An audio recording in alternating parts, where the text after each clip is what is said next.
한미 FTA가 사실상 끝난 것과 다름없다. 이 말을 꺼낸 것은 정치인도 경제학자도 아니었다.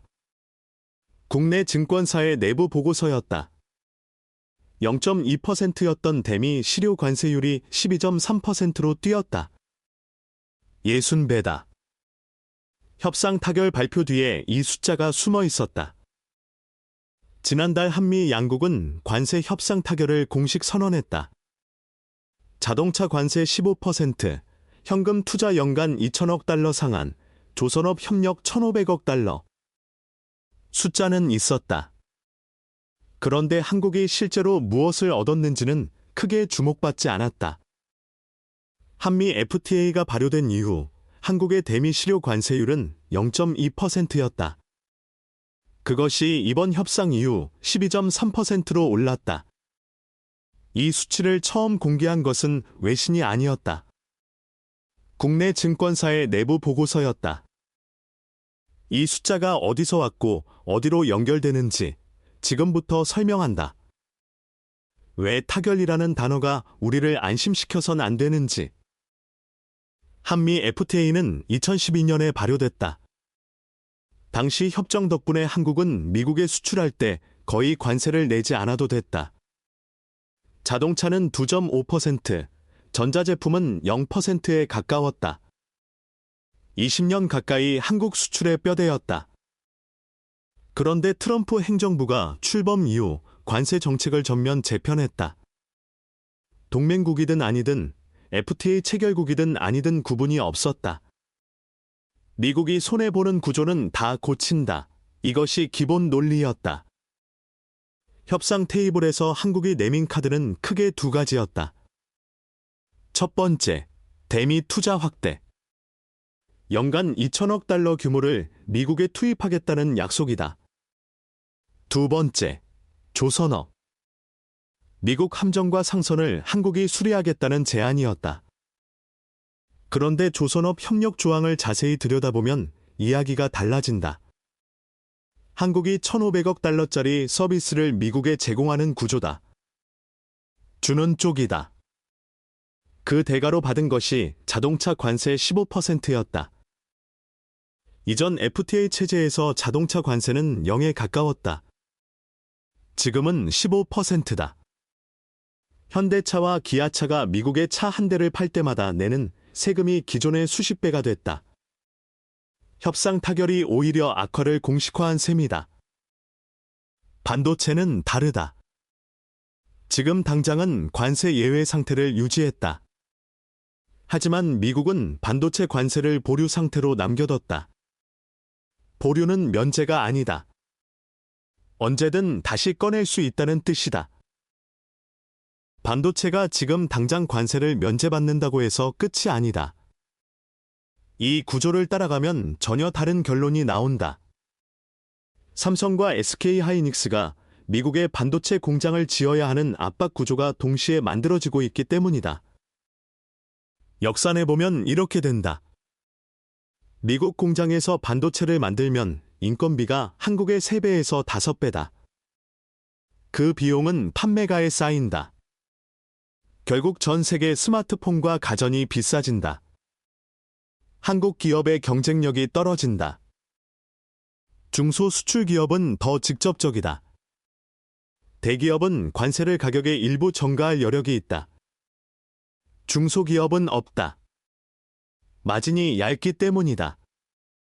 미국 바이어가 단가를 내리라고 압박하면 버텨낼 방법이 없는 기업들이 지금 한국 수출 생태계의 절반이다. 이 충격이 실제로 현실화되는 시점은 지금부터다. WTO는 올해 세계 무역 성장률을 0.5%로 예측했다. 지난해 2.5%에서 5분의 1 수준으로 쪼그라든 수치다. 거기에 유가 폭등이 겹쳤다. 미이란 협상이 이번 달 최종 결렬됐다. 브렌트유는 배럴당 110달러를 넘었다. 원유를 90% 이상 수입하는 한국은 관세 충격과 에너지 충격을 동시에 맞는 구조 안으로 들어왔다. 역사적으로 관세 충격과 에너지 충격이 동시에 온 경우는 3번이다. 1970년대 오일 쇼크와 닉슨 충격, 2008년 금융위기, 2020년 코로나. 세 번 모두 한국 무역 수지가 적자로 전환됐다. 역사가 여기서 반복된다. 세 번 모두 정부가 대응 정책을 내놓는데 평균 6달이 걸렸다. 그 6달 동안 기업과 개인이 직접 충격을 받았다. 시나리오 하나. 최선의 경우다. 미국이 추가 협상에 응하고 자동차 관세를 단계적으로 낮추는 합의가 이뤄진다. 이란 협상도 재개돼 유가가 안정된다. 이 경우 한국 경제는 충격을 흡수할 수 있다. 시나리오 둘 현 상태 유지다. 자동차 관세 15%가 고정되고 대기업은 비용 증가와 현지 생산으로 버티지만 중소기업 이탈이 시작된다. 한국 수출 구조가 재편되는데 3년에서 5년이 걸린다. 이 도미노는 따로따로가 아니다. 관세 충격이 크면 기업 이익이 줄고, 이익이 줄면 투자가 줄고, 투자가 줄면 고용이 줄고, 고용이 줄면 내수가 죽는다. 시나리오 셋 최악이다. 반도체 관세 보류가 해제된다. 중국이 보복 관세를 추가 확대한다. 유가는 배럴당 $120를 넘는다. 이 세 가지가 동시에 현실이 되면 한국 무역 수지는 2020년 코로나 충격 수준으로 돌아간다. 그렇다면 지금 당장 무엇을 해야 할까? 기업 입장에서는 수출 시장 다변화가 최우선이다. 미국에만 의존하는 수출 구조를 인도, 동남아, 중동으로 분산하는 작업이 실제로 시작돼야 한다. 환율이 바로 그 연결고리다. 실효 관세율이 높아지면 수출 기업 이익이 줄고 원화 약세 압력이 생긴다. 달러 자산 비중을 점진적으로 높이는 전략이 통계적으로 유효하다. 정책 입장에서 이번 협상이 끝이 아니라 시작이라는 인식이 필요하다. 트럼프 행정부는 1년에 한 번 이상 관세 조건을 재협상해왔다.